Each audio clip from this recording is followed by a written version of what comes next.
Welcome to the CEN show, the voice of the world community. In addition to our two podcast gatherings, Conscious Corner with host Professor Amin Ra and historian Joe Hembrick, and this show, we have a website, communityeducationnetwork.com. I want to encourage people to sign up for the forum so we can dialogue about topics that's on people's mind. So let me show everybody the website.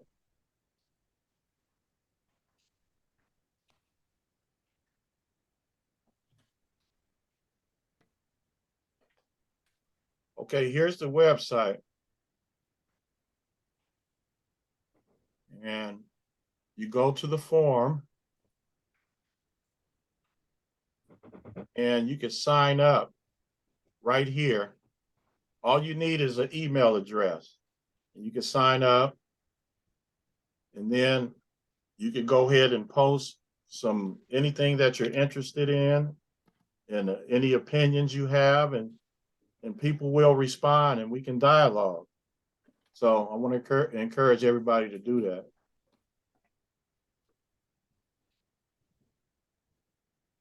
Let me introduce myself. I am your host, Rasaki Maskani, and I also want to introduce the panel.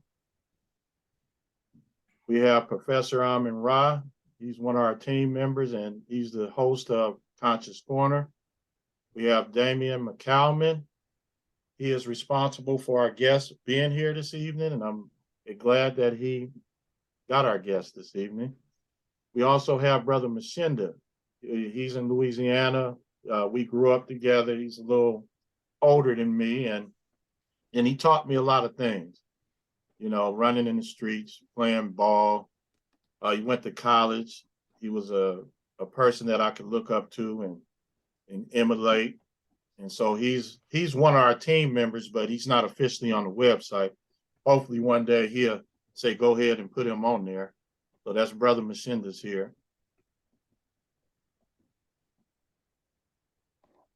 Tonight's guest. Okay, he want to say something. Go ahead, Brother Mashinda. What did you say? No, that was me. I said sometimes. Oh, go ahead. Sometimes you have to draft people in the struggle. You know that. We got when we was at Cal State Long Beach, we claimed all Black people in the BSU. Okay. Some active, some not, but that inflated our numbers, Okay, so all right. Well, he's a part of it. Yeah. He's here enough to be, and I appreciate it. All right. Thanks, Professor Ra. Yeah. All right. Tonight's guest is Kalisha Beard. She's a licensed clinical social worker, and I'm going to interview her this evening. I was introduced to her, like I was saying earlier, by our previous guest, Damian McCalman, which he's here this evening supporting us and supporting her, which is excellent. And I just found out that Miss Beard used to work at our school. She was there for a few years. And I also found out that the school I used to teach at, she was right next door, and she graduated from the school right next door. So this is really a small world. All right, so that was cool to learn that. Okay, good evening, Miss Beard. How are you? And can you tell us some things about yourself? Good evening, and thank you all for having me on your show. I've done a little research and, gotten familiar with some of the episodes, and I think you guys are doing great work. So thank you for having me, and thank you, Damian, for telling me about this. A little bit about myself. I was born in Bellflower. Actually, I'm sorry. I was born in Long Beach, lived in Bellflower and Norwalk, and I pretty much say I'm from Long Beach. So local, did a lot of education in Compton, and then I switched to public school in Long Beach. So I'm very familiar with the area. I work in Los Angeles in the, I would say, Watts area, right around Martin Luther King Hospital, and just doing some good work in the community. I love working with children and their parents. So doing a lot of work parenting with children and their parents, and I work as a therapist. So I'm married. I have 3 dogs, children on the way soon within the next 2 years, continuing education right now at USC for a doctoral program. So I love learning. I could be the type of person who's in school forever if it weren't so expensive. Um, and that's just me in a nutshell. I like to laugh. I like to joke. I love baking. So I'll be baking chocolate chip cookies after this and just having a good night. That's excellent. I'm glad that you're here. And also, I like oatmeal cookies with no raisins, but that's the kind I bake. Yes, yes. I don't like the raisins either, but a good oatmeal cookie without them is good. Yes, ma'am. Okay, so let's get started with some questions here. Okay, last week, Professor Amarad posed a question to us, and he went around the panel and asked everybody this. He said, what can Black people do to make their relationships better with each other? Mhm. Yeah, and that's a really good question. I think we first have to begin with recognizing our collective trauma history. So, going back to slavery and thinking about all of the trauma that was endured during that time, and the trauma that's been recent for many Black people. I mean, before 2020, but it really worsened during that time. And just thinking about what we as a people are going through collectively, and hopefully that heightens our empathy for one another. I think that we're all Black people are in the struggle, and it's happening at different ends of a spectrum or continuum, but it's definitely happening. And I think we have to acknowledge that. We also have to decide to support each other, and it's tricky because when people do not have their basic needs met, a lot of times there's increased strife and bickering between each other, even if they are of the same ethnicity and ethnic background. But as much as we can, to try to really notice that we are sisters, that we are brothers, that we have had shared collective trauma, and that we can and are capable of making a decision to support one another. I think that's what the next step has to be.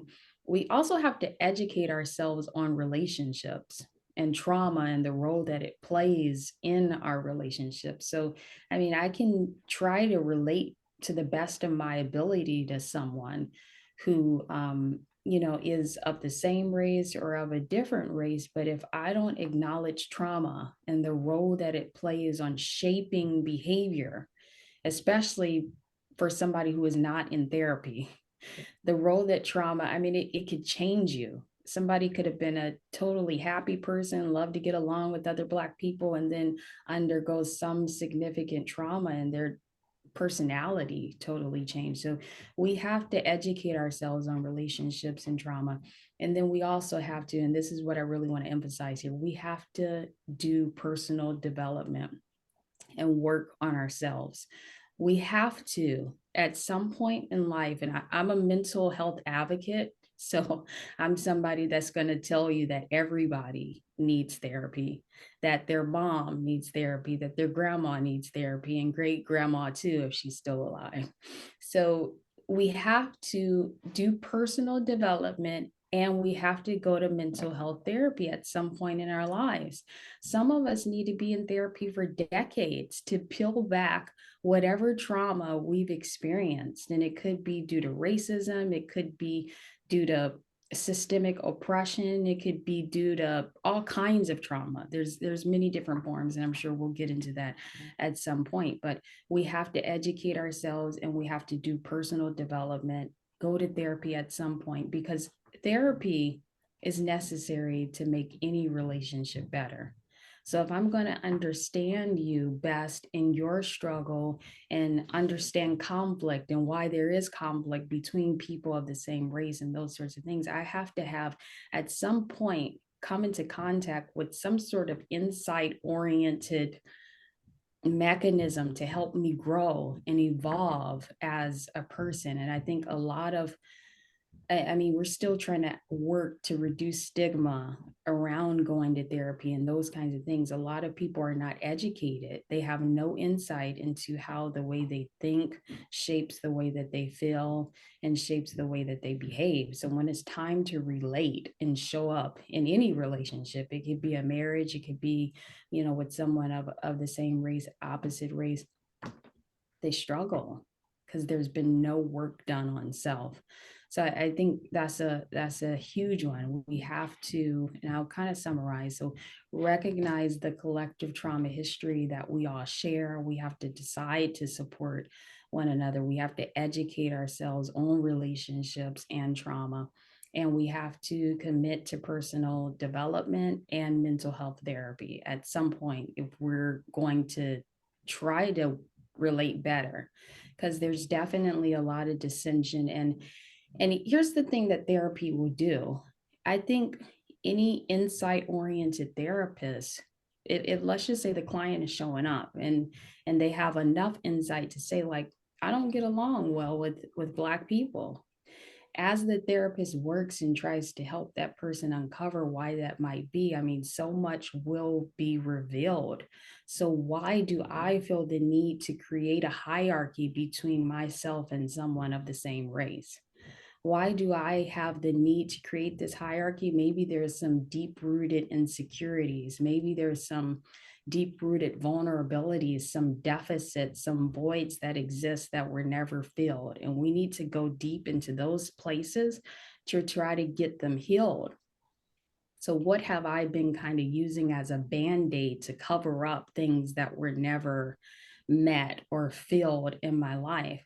Why do some, and it's funny because I never even realized that this existed, but it does. Colorism. Why is colorism a thing? Why is it that people who are light skinned treat people who have darker skin complexions different? And we know that it's rooted in slavery, but I think a good therapist would go to that place. Why do you discriminate with people who have deeper skin complexions?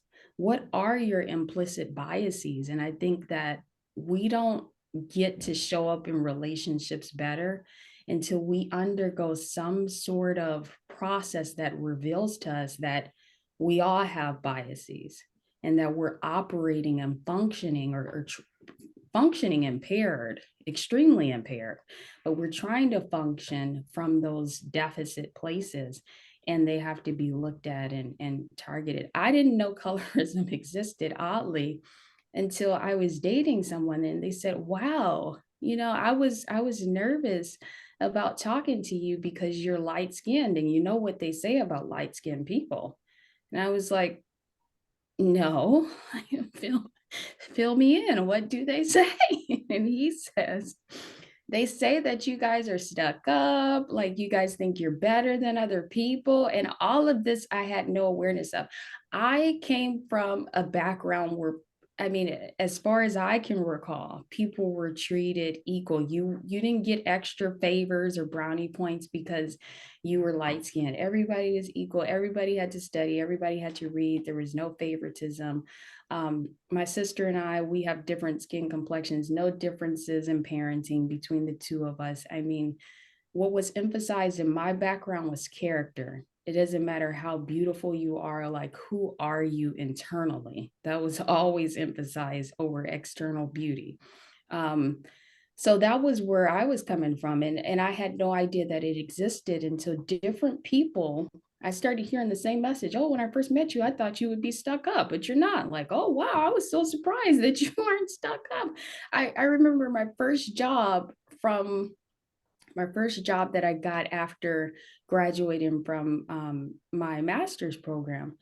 The program director said, like, wow, I was really shocked to see that you came here and, like, you keep your door open. I thought you would just kind of come and just be away from everybody and not really relate, but you actually have really great relationships with other people who work here. Everybody likes you. And once again, there's all I could attribute it to is there's a difference in complexion here. And this is what is said to be about people who are light skinned.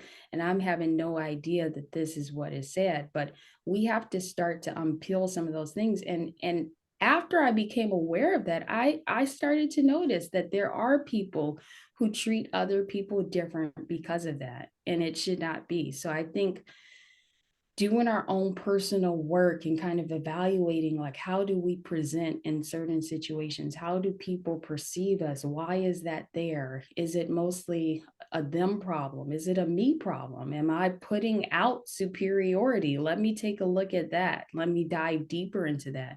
Let me do additional work and conversations to show up more authentically and to let other people know that I can relate to them and relate to them well, that there's no preconceived hierarchy or superiority, false sense of like I'm better than you being communicated here. And I think that only comes from having done reflective, and I'm talking about deep, intensive, reflective work. Like, you can't get out of it, and relationships will not get better until it's done. Wow. You know what?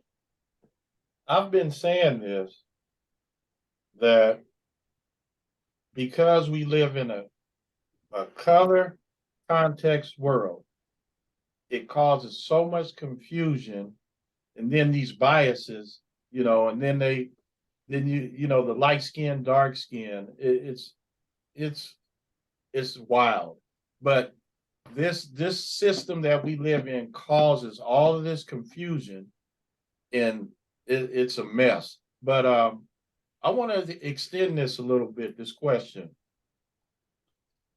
Okay, what can you say about people that don't go to therapy? And from what you were saying, you're saying that they should. Is there any way that people can get therapy without going to a professional? As far as, having strategies, because I teach strategies on how to deal and cope and all of that. Is there, would you ever recommend that somebody do it on their own? Well, I don't think you would, but I'm saying that people can, develop strategies that can be therapeutic, in my opinion. But I what would you believe say to that. that? I would say Yeah. that people for sure can, over the course of their life, develop strategies that do serve as therapeutic for them. And you do have a lot of people who are highly intuitive and just self-reflective by nature. So I don't want to discount that. I think that you can do a lot of good, strong work independent of a licensed practitioner. However, all people have blind spots. And that's something that we can't ignore. So I think at a certain point, people can plateau. And I mean, I'm talking about people who read for hours, who just have tons of time to listen to lectures and podcasts and audiobooks and YouTube. And, oh, I don't watch TV at all because I'm always educating myself. And I mean, even somebody who is maybe at that end of the continuum, who's doing a lot of deep introspective work, is still going to have blind spots as it relates to how they show up in the context with other people. And so getting that feedback from other people and presenting it to somebody who's unbiased, there may be certain things that somebody from the outside starts to pick up, like, have you considered this? Have you considered that? And I'm speaking from experience. I believe everybody should have therapy, therapist included. So I've done a lot of therapy myself. I'm not somebody who's like, I've arrived in my 30s, like, and I have all things on life figured out. No, no, no, no, no, no.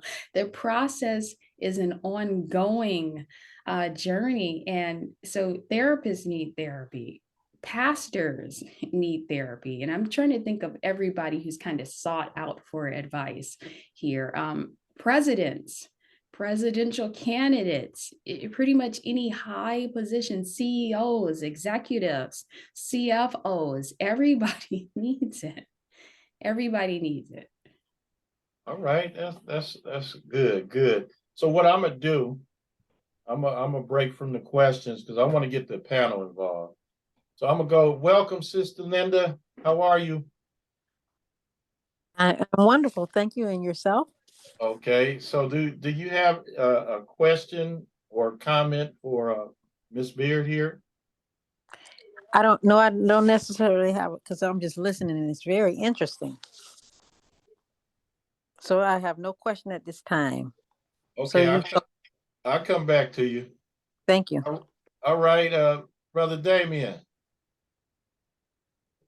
Yes. I think I thought you were gonna go to because we talked about it when you came to the school. Like, can we seek I think I asked you the question of can any one of us be a therapist, and give advice? Because I think a lot of us do that. We'll go to, like you said, a trusted friend or someone who we deem as responsible. Is that good enough, or should we seek that person who has some background educationally, or can we just stick with going to my buddy who I've known for 20 years who's never sort of led me astray? Mm-hmm. Yeah, and I want to validate that. I think the professional clinical world doesn't validate that often enough, that there are spaces where some really good work is happening. I mean, I grew up in a religious family, born and raised Christian, still identify as Christian to this day. And there were so many great people in that context who helped me out. And I would say it was definitely therapeutic. They didn't go to school for it or anything like that, but in terms of their skill set and their ability to influence, persuade, and impact, they were successful. And I believe that that is why I am where I am to this day. At the same time, I had that experience going to therapy as well myself. So I feel like I still advocate for both because both have been life changing for me. So I was at USC and they basically said, like, you can't become a therapist if you're not willing to look at yourself first within the context of therapy, because you're essentially asking your clients to do something that you haven't yet done. I mean, that is like leadership hypocrisy 101, right? So you're asking them to sit in a chair, metaphorically, you've never sat in. So go work on your own stuff. And by the time you finish this program, you'll be in a better position to lead and to lead well. So I did it after years of training and leadership through church and in that sort of environment. And I will say that the experience going into the professional therapeutic world was, I would venture to say, just as powerful. And this is why I feel, and I would say my expertise is actually, I'm venturing into a new expertise now in the doctoral program, but working with children who are being raised in religious families.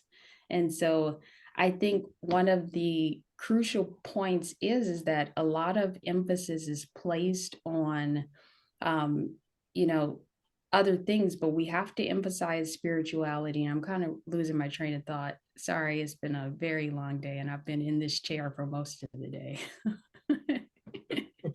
Let me kind of recap here. I would say that I had just as powerful of an experience in the therapeutic chair as I've had in the church. And this is where I was going. Churches now are becoming more progressive and they're realizing that not everything can be done on a Sunday, not everything can be done in a Bible study, not everything can be done in prayer, but there are strategies that need to be practical and that need to be gained in therapeutic context. And so that was my experience. Like, God I'm a believer. He's changed my life.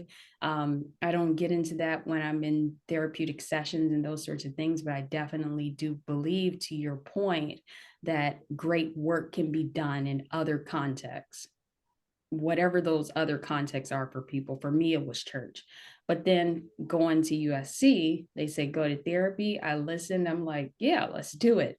That was life changing as well. And I think that people should try, because pretty much every person that I've talked to that did get quote unquote therapy from other settings, that then went as an adult into an actual trained clinician's office, pretty much everybody has been like, wow, this has been what has been missing for my whole life. So I would look at that as being more holistic. Mhm. Yeah. Okay, now I wanted to go to Professor Ra. Professor Ra, I have a question for you. Yes. Do you get therapy? Yeah. Okay. Is it from professional or it's non-professional in the Well, it's from everywhere. You know, I mean, I interact with professionals, not for professional therapy, from standpoint of clinical help or consultation, but just reading life and learning the life lessons, seeing how other people cope with trauma, seeing how other people cope with frustration, loneliness, emptiness, and learn lessons from that. And then sometimes, you know, I talk to a lot of people. People come to me for advice and sometimes for, you know, education and the problem solving, you know, is very critical. And, you know, I did psychological counseling for under the license of Dr. George Demos, where he was a white psychologist, but he had black clients, but he always would call me in to deal with some of the black athletes. I did Lewis Brown. I did a couple of basketball players that was on our teams and things of that nature. So it's pretty, you know, what I get what Kalisha is saying is different from the standpoint of having that balance of street and academic and activism and non-activism in the movement.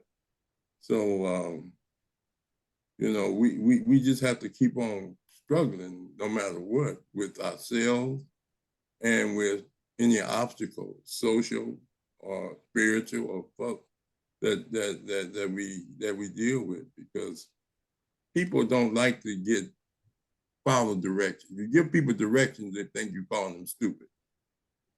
And if they seek consultation, they think they're calling themselves stupid. So it's a very complex situation, but I understand what Kalisha is saying, that everybody needs therapy. I mean, Queen Mother Moore used to say we suffer from oppression, psychoneurosis, a term that she created from as Black people. Bobby Wright, Dr. Bobby Wright, as clinical psychologist, said that we suffer from being menticide. You know, then you have, you know, to me, as a Black person, our therapy is different from a white person or Chinese or Latino, and being an African American. I mean, it's a complex situation. Once you know who you are, it don't make no difference where you are. But at the same time, it's a lot of complex things that go on. Those that stumble up on therapy, you know, you meet somebody and they help you solve your problems and teach you. You know, there are people that go through yoga to get their minds together. There's people that go through hypnosis. Me and Dr. Demos, that's what we used to do, hypnosis. And then there's people that deal with, as I said, yoga, hypnosis. Some deal with meditation as a form of therapy. Some people deal with drugs. That's where LSD came from. They help people see things that life, not just to get high. So it's a complex. But personally, do I seek a professional therapist? No. But I consider the world my therapeutic life, and reading and studying. This program is therapy to me. You know what I'm saying? What we do as far as discussing Black issues. I mean, I get off. You understand? You talk, Black talk to me. That's it. You understand? And being in organizations, but I'm 74. You know what I'm saying? So that's, like you tell the kids who say, I'm 25, you don't understand me. I said, no, I've been 25. You ain't never been 74. So I'm way ahead. You understand? And so those are complex, but there's a lot of, and she is correct. There's a lot of mental problems out here, emotional problems, not psychotic, but people suffer from loneliness. People suffer from isolation. People, and they in the midst of a big family, but they just would rather be by themselves. You'd be surprised at the issues that humans have, but that's a part of the diversity of humans and the distinctiveness of humans. And you can make money by making it a problem, but it's a whole new different game out there. But I got a few questions I have for Kalisha. So let's get her one question, and then I want to go to Brother Mashinda. Well, you can go to Mashinda first. Okay, I'll come back to you. All right, thanks, Professor Ra. Oh, Brother Mashinda. Hello and good evening. I appreciate Sister Kalisha Beard coming on tonight to impart her knowledge, give us a presentation. Very interesting. I was sitting here listening, and I thought about my time working in institutions, criminal institutions, I guess you could say, with juveniles and adults, working in education on a daily basis.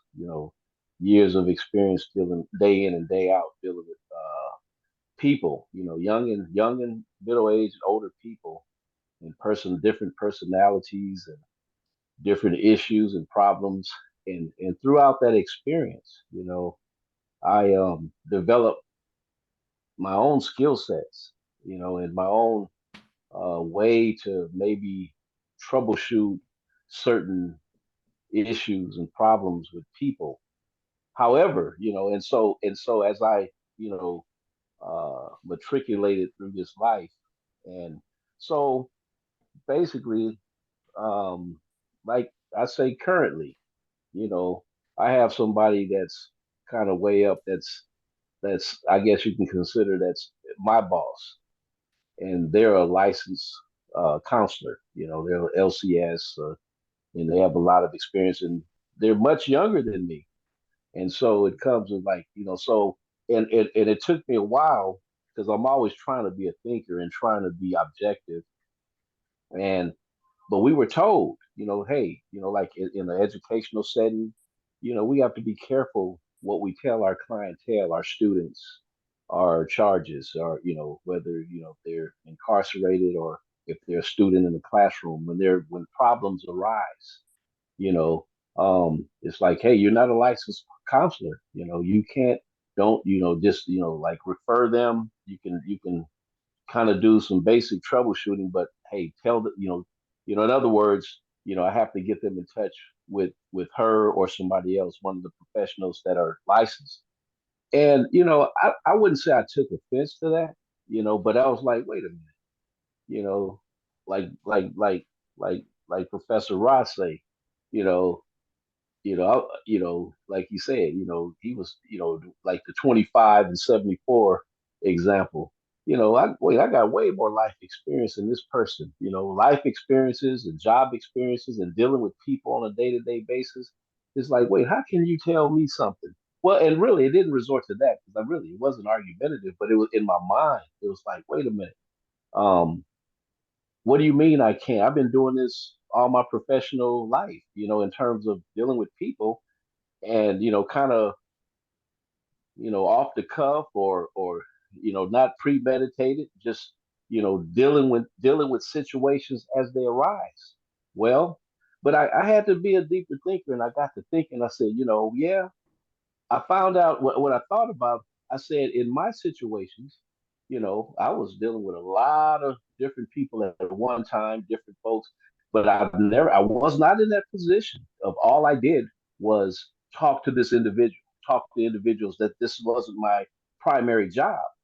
I was doing crisis intervention and I think I learned to do a pretty good job at that. Hey, keep that person from killing themselves right then, you know, keep them from fighting right then, so, and then everything calmed down. They were cool for a couple of days, a couple of weeks, but did that take away their pain, their misery, their trauma, as you say, their trauma? And so I started thinking, I said, well, these licensed therapists and folks, this is what they specialize in. They create a plan. They have methods and strategies in their training and develop their experience, and to learn how, what works, what might work. There's an attempt there to try to make change in this person's life. And so I didn't do that. I wasn't, it's just my, off the cuff experiences. And yeah, I calmed everybody down or I got that person to see the light. But that trauma, so what happens if and again, I'm saying what happens if that fire flames back up, is and it's a great possibility. And it has things, like in other words, I might have did something good for the day and that person was great, but they went home and 2 weeks later they killed themselves or something. Like, oh wow, So had they had some intervention and where it was on a controlled, like, hey, like listen to this plan and this layout and what we're trying to accomplish. So I had a whole new respect for what, for something that I thought like, oh man, I've been doing this the whole time, but I haven't been. It's I haven't been laying out. I was just a troubleshooter on the spot, so I was helpful in the equation. Don't get me wrong, I was instrumental, and not looking for any credit. It was just who I am and who I've been. But so anyway, I respect your work. I respect your conversation and where you headed with it, and I think you're absolutely right, and identifying trauma and I think even like I say, even with myself, I think black males, macho, we can suck it up, we gonna be all right, and all that. You hear all that, but hey, but I try to day to day identify what's going on with me and try to stay ahead of it. But if I find myself going into like a consistent mode where, if I'm headed into, if I'm feeling a little depressed or something I can't shake, then I do seek, I seek help. And that, of course, it could be meditation. It could be, like I say, it could be whatever, something that's going to make me, you know, cope with whatever I'm doing. I guess the name of the game is how can I cope? How can I coexist with whatever has traumatized me or made me feel a certain way? How could I continue to progress in my life, without all these headaches and stress and things like that? So exercising and things like that. So I think having coping mechanisms and stress relievers and things like that help me alleviate my things that might develop, but something that's deep seated that I might have been affected by when I was younger. Well, I mean, I don't know. I haven't went that deep in terms of like, but anyway, I like to think that I'm on track and I'm not, too crazy or whatever. But anyway, thank you for coming on. I can talk all day, but you're very interesting and I appreciate Thank you, Brother Mashinda. As really a powerful story. Okay, I'm gonna go back to a question here, and then I'll go to the panel again. So let me ask you this question. In psychology today, you stated your approach when treating clients is eclectic. Can you give a brief overview of this approach? Yes, so I would say that it always starts with person-centered therapy. So beginning with where the client is, where the family is. I try to do a lot of family work because I do specialize in working with children and adolescents. So most people that know that you're incredibly limited if when working with children, if you just work with them, because they're going back to a family system. So I really like engaging the parents and starting with where they are. So where is this family system? Where is the client who's been identified as the person that has whatever the issue is? And in terms of the eclectic approach, it means, being trained in different, therapeutic modalities and kind of fusing them together, if you will. So having a psychoanalytic bent and a desire to help people improve insight and look at, the past and maybe how it's shaping the present, but then also still doing a lot of present centered and present focused work, relying a lot on behavioral interventions and cognitive behavioral therapy modalities that are evidence-based for treating depression, anxiety, those kinds of things. So really spending a lot of time in helping the person to look at how they're thinking and how that thinking shapes the way that they feel and how they behave and show up in whatever their relationships are.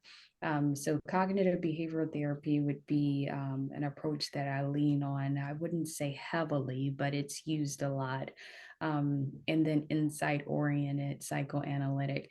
And then more increasingly, people are seeking me out because I do have a spiritual background. So people who are interested in trying to figure out how to merge their faith, whatever their background is, with these structured principles, so with the practical. So how do we take spirituality and apply it to our life in a practical sense?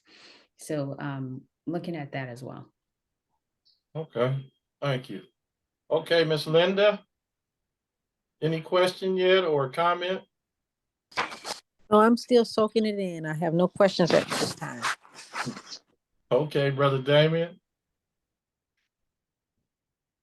So I think so if you were talking to, like you said, church folks who probably forever, as long as we've known, have just simply relied on, as you was talking, just relied on prayer and faith.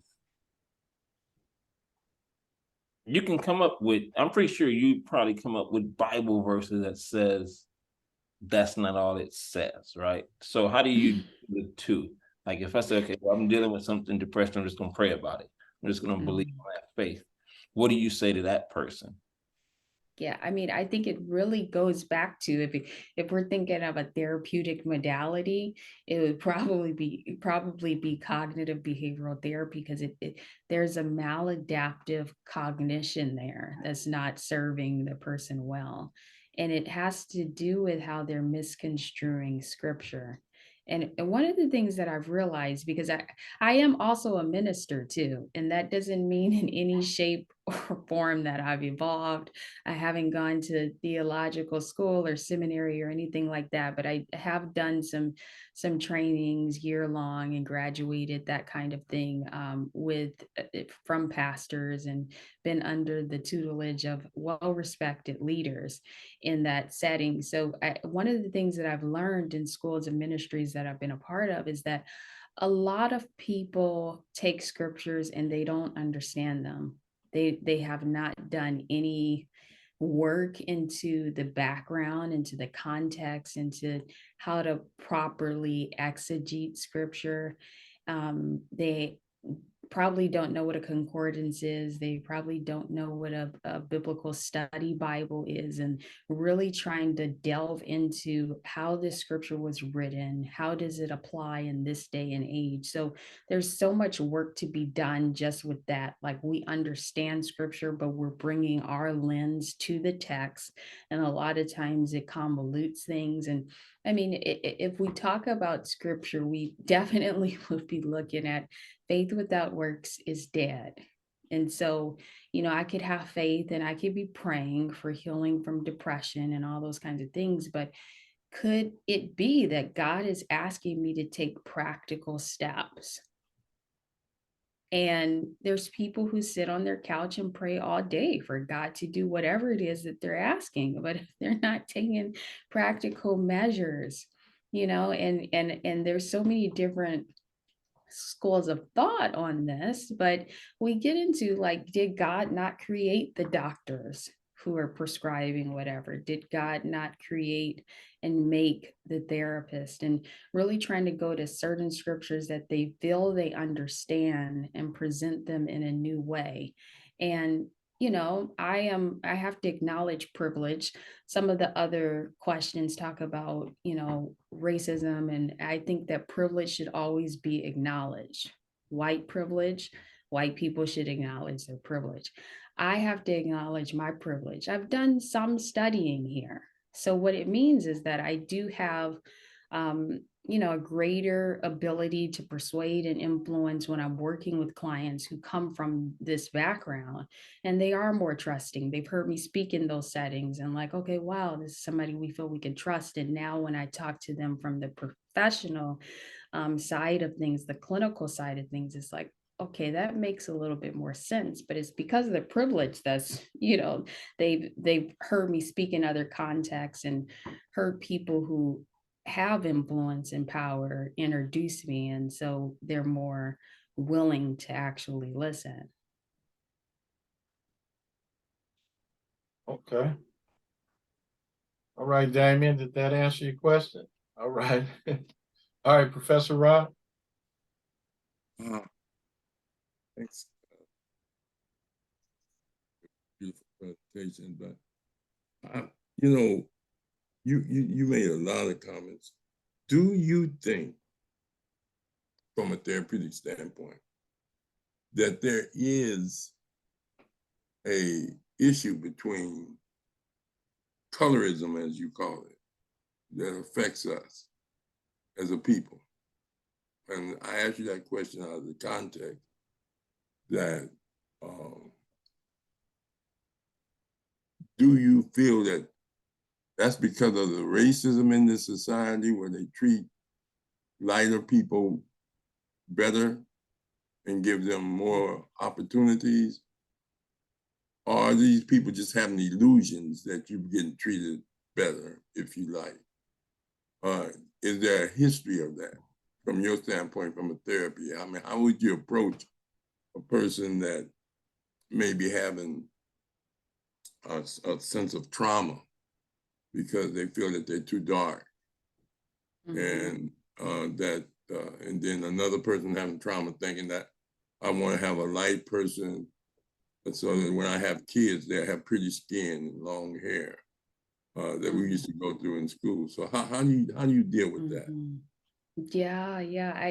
I definitely think that colorism exists because of the overarching theme of racism. So if we go back to slavery times, there was people who were enslaved, African Americans, Black people who were enslaved, and because they remained powerless to white people and their slave masters within the Black race, they inadvertently had to create some system of hierarchy amongst themselves to try to gain some sort of power. So then you start seeing people who are preferred, and of course the rapes and everything that were happening with the white slave masters, and then you have people being born with lighter tones and those kinds of things, working in the house, not having to work in the slave fields and the plantations, picking cotton and those kinds of things being more preferred, there becomes this,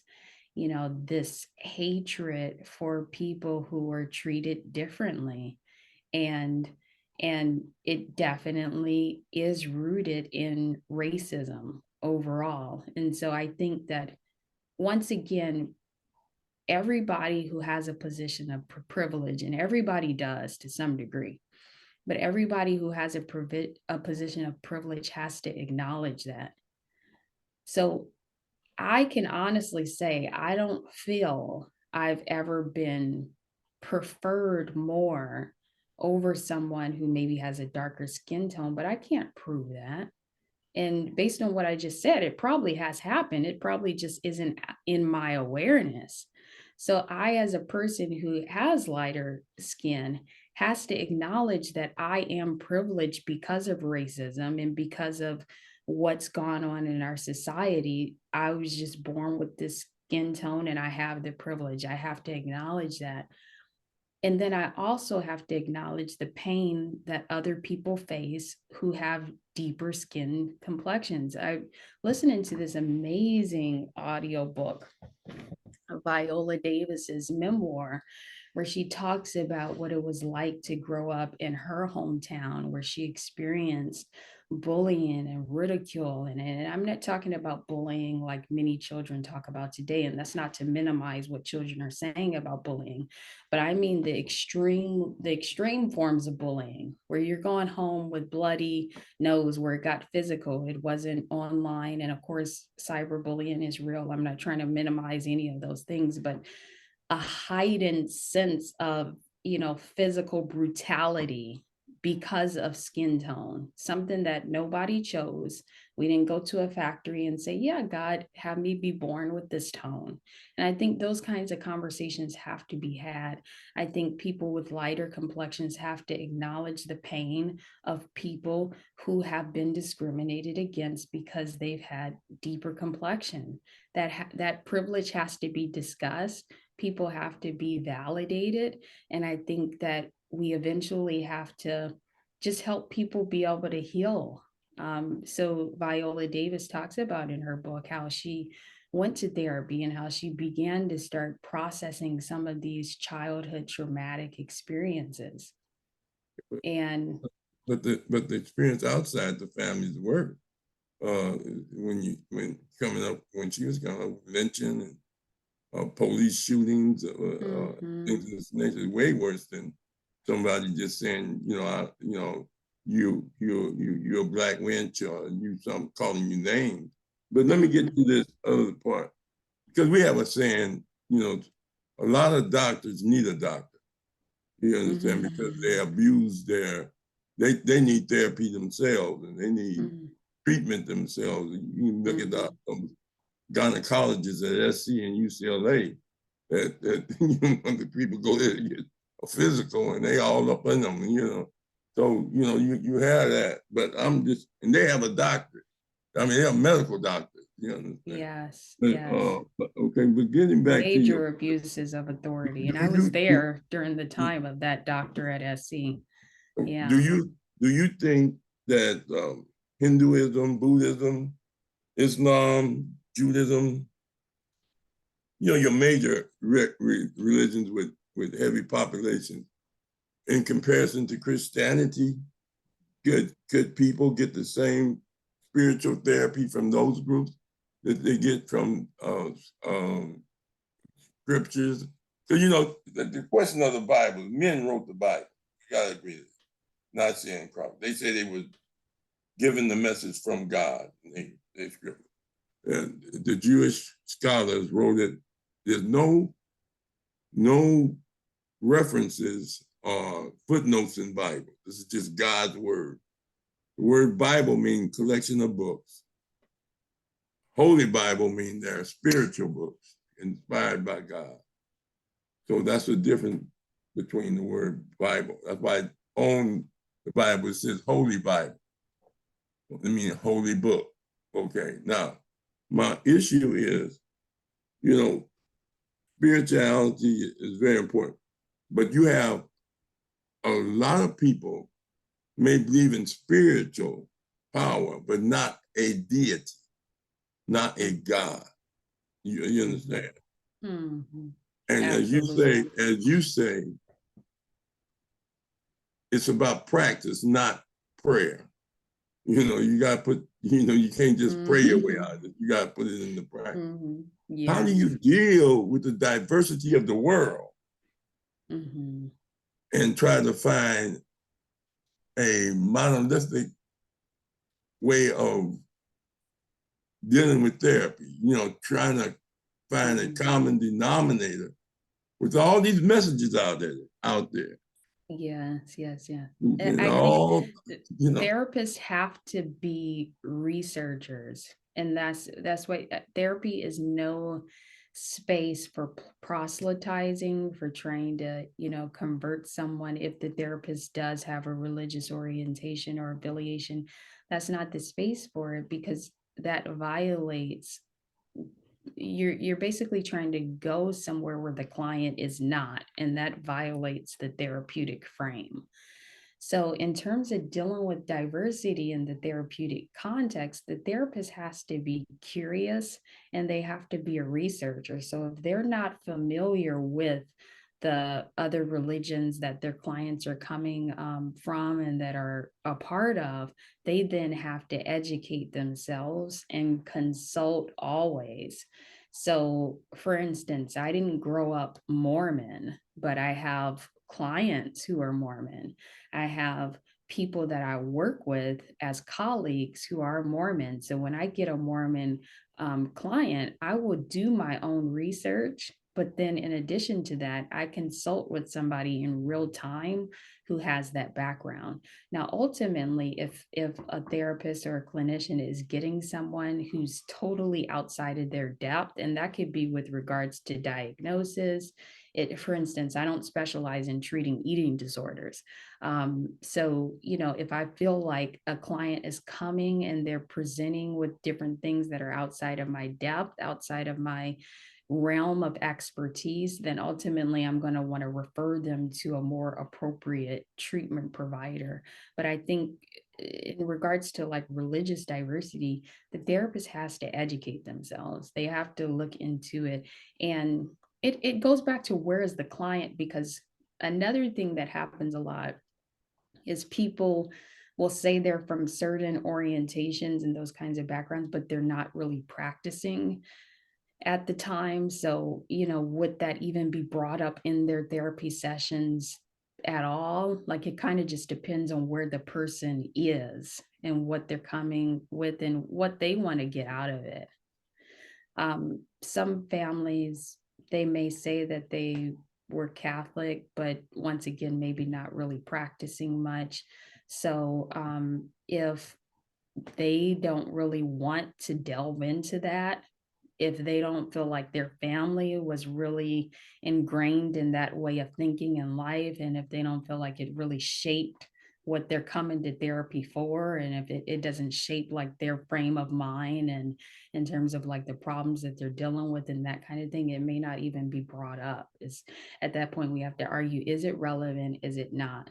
And if it's relevant, then I as a therapist need to educate myself on how to best support the person that's in front of me. Well, I'm just my last point. And asante for that answer. Asante means thank you in Swahili. But Oh, thank you. some of the biggest advocates of Black resistance to white oppression, built some of the strongest movements, were brothers and sisters with a light pigmentation. Farrakhan, Adam Clayton Powell, Stokely Carmichael, Thurgood Marshall, Malcolm X, Dr. Karenga. All of these were light brothers, but they saw themselves as Black people. And they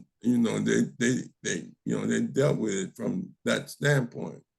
So there are a lot of people that exploit their privilege of that, Then there's others Absolutely. that, hey, I know that they at one time, if you have an inkling, a third degree of white blood in you, they considered you Black Yes. at one time. I know there's many people, Native Americans and Italians and all of them have Black genes in them. You see what I mean? From Hannibal, all of that. But at the same time, the struggle of racism in Africa, you can change your race. In South Africa at one time, apartheid system. If you would like, you can say, well, I want to be Asian, and you can change your racial classification.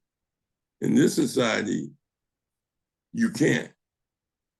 You understand that they I don't care how now they're trying to say you don't have to put down no race color, or you can say other, and things of this nature, trying to divide.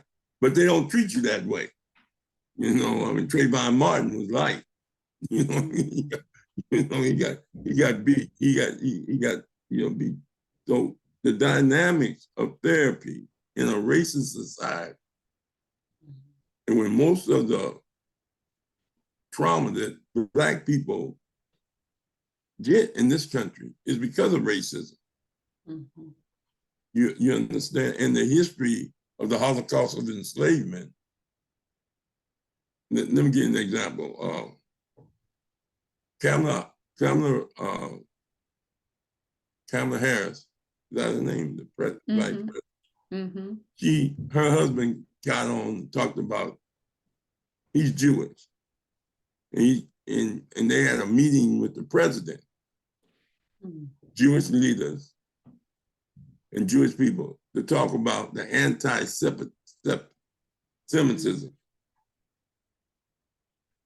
Kamala, to this day, has not called a meeting of Black people with the president to talk about racism. They had a meeting to talk about voting rights and voting and discrimination of oppression, but they never sat and said, let's have this discussion about racism. So how do you, as a therapist, deal with the complexities of solving a therapeutic problem such as anxiety, frustration, depression, and the person still got to go out there and face racism? That's my question. Yeah. That so going back to working with children,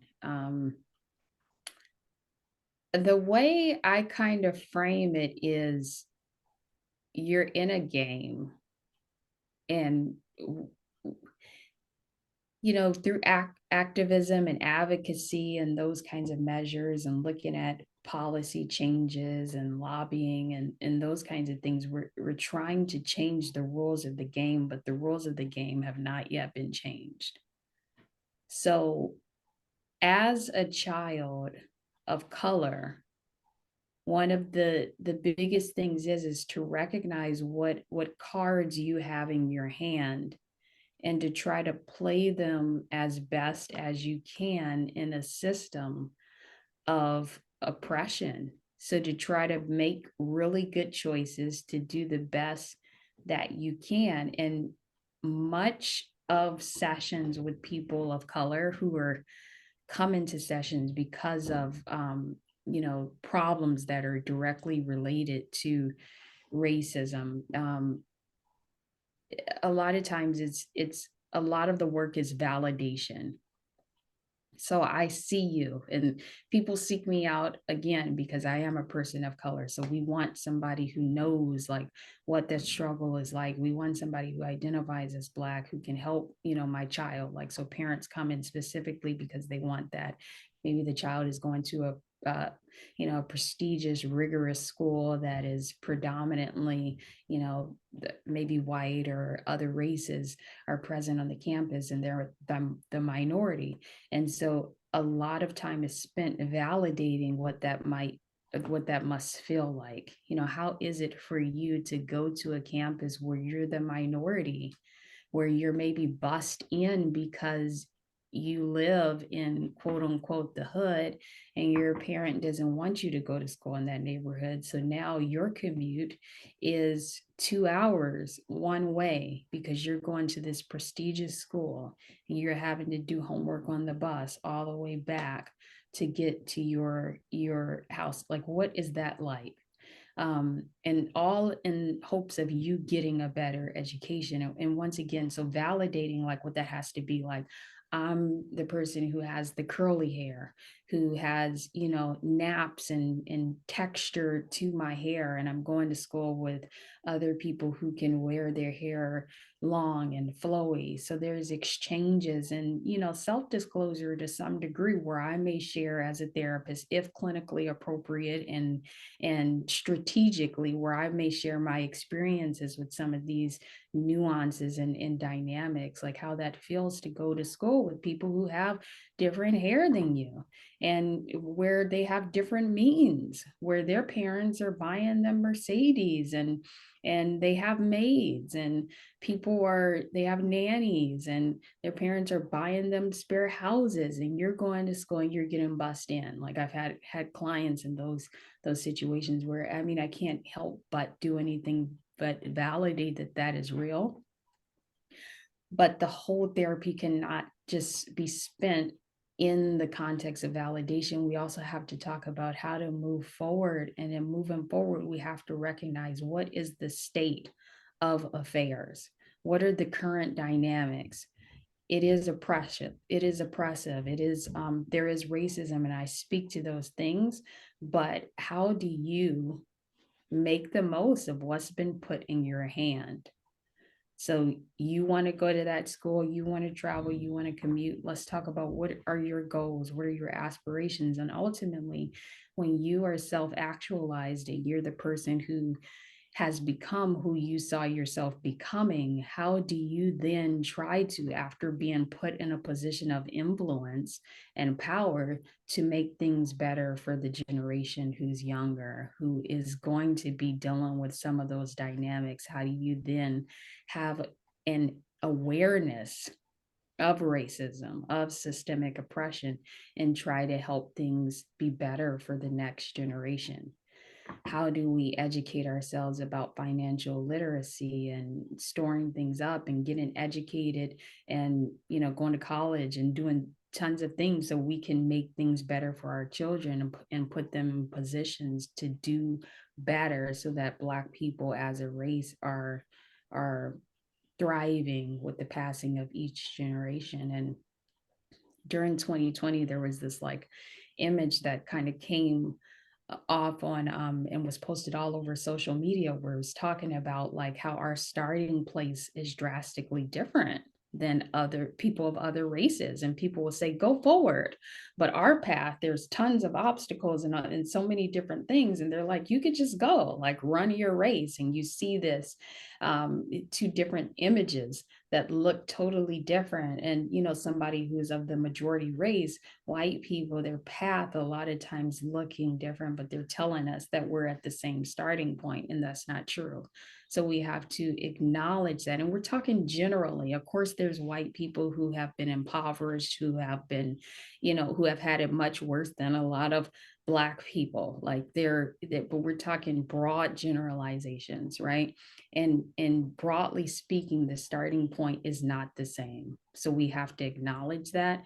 And then I have to say, come here, child, so to speak, and let's look at what's in your hands. How do we help you to get from where you are to where you want to be? Because what we can't do is talk forever about how things are so crappy and so bad and there's no movement forward. We can't stay in that space forever.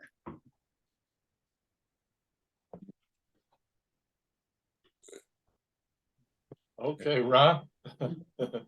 Good Excellent. question. Okay, so I think we're gonna end it here. Ms. Beard, do you wanna leave us with something this evening? What would be the final kind of takeaway here? Any parting words? Parting words is racism definitely exists. It may not be as blatant. It definitely is institutionalized, and there are systems and programs designed, and you look at design theory and those kinds of things, and you see how things are designed without including certain groups. That's why there's a major push for diversity, equity, for inclusion, and all these kinds of programs emerging, because there are people who are not given privilege and people who are marginalized, and these are people of color. So we have to acknowledge that. We have to look at America and the brokenness of this country. And of course, there's many, I mean, with everything, there's many benefits and those kinds of things. If we compare our first world country to other countries, of course, there's many benefits.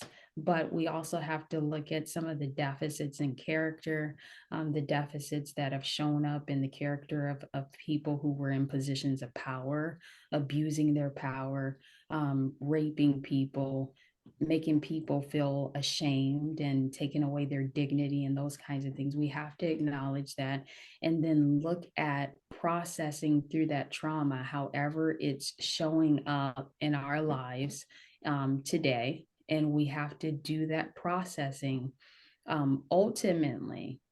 And I'm always going to advocate for this. You guys can turn me off if you don't agree.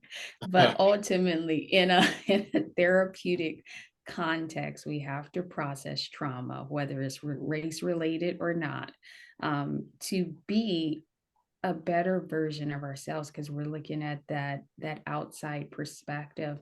And ultimately, we will look up and we will be better people who treat each other kindly. And there's 13 grand challenges for the field of social work. One of them does have a lot to do with eliminating racism. So that's something that has been identified by the American School of Social Work as something that needs to change in this society. Oddly enough, when they first came up with the grand challenges of social work, that challenge was not mentioned. It was not identified as a challenge. There was other challenges: build healthy relationships to end violence. Okay, of course you could say that violence, is related to relationships and racism and those kinds of things, but specifically eliminate racism was not one of the initial grand challenges of social work. And then that was updated, I want to say a couple of years ago. So it's something that's on our radar as a profession. It wasn't initially verbatim and said specifically, but people are looking at it as a challenge in and of itself. And there are people that are in school right now working hard to develop innovative solutions to really tackle this problem in our society. I'm going to school with them. Beautiful minds, people from all over this country trying to really look at this problem because it needs to be addressed. Yes, and I agree, needs to be eliminated. Yes, elimination of racism, white supremacy. And we are a part of that change agent, this community education network. We are a part of that. So I'd like to thank you for this wonderful presentation, interview, discussion, and you do have that nice demeanor for a therapist. I think demeanor has a lot to do with it also. How I got to work on my demeanor because I'm tough. But yeah, it was excellent. I appreciate it. And I appreciate you guys and your questions. Okay, when we go offline, I need to ask you one thing, so don't leave right away. Okay. So I appreciate everybody that came this evening, Brother Damien, Professor Ra, Brother Mashinda. Thanks a lot. Excellent topic, excellent interview, discussion. I'm just in awe of everybody. So next week, we have, let me pull it up here for myself.